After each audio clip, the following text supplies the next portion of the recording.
Hili ndo shamba la karanga. Kama unavyoona mpenzi mtazamaji, tunachoweza kusema ni kwamba tunamshukuru Mwenyezi Mungu kwa hiki alichotujalia. Wakati mvua zinaanza, sisi tulifikiri mvua hizi zituachie athari gani, lakini tulichokumbuka kabisa ni kuhakikisha kwamba tunaitafuta ardhi na tunaweka kila ambacho tulisimuliwa katika shairi la darasa la 4 la kama mnazitaka mali mtazipata shambani.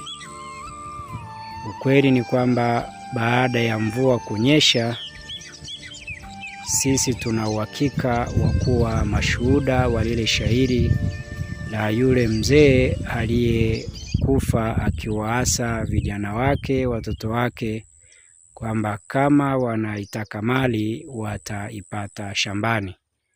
Ni kweli baada hatujapata mali hiyo, lakini kwa hapa tulipofikia tuna kila sababu ya kujihakishia na kumshukuru Mwenyezi Mungu ambaye ndiye mwingi wa rehema, mwenye kurehemu.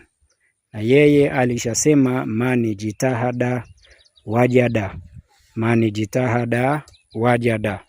Kila yeyote anayejitahidi, Allah huwa anafanya jitihada zake kumuonyesha mafanikio.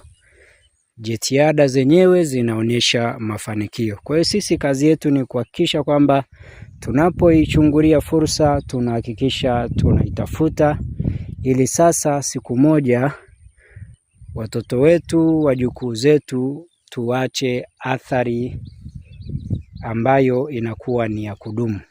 Kwa hiyo sisi hili ni shamba la karanga ambalo tumeliandaa almost ni eka 2 ukizunguka shamba lote mpaka kulimaliza, lakini kwa kadri ambavyo Mungu amesaidia na ametujalia, hapa ndiyo sehemu ambayo sisi tumefika na kukuonesheni.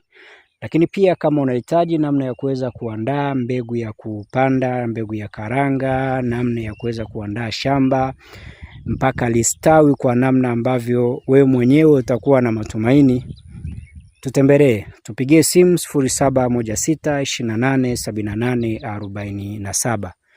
Pigie simu 0716287847.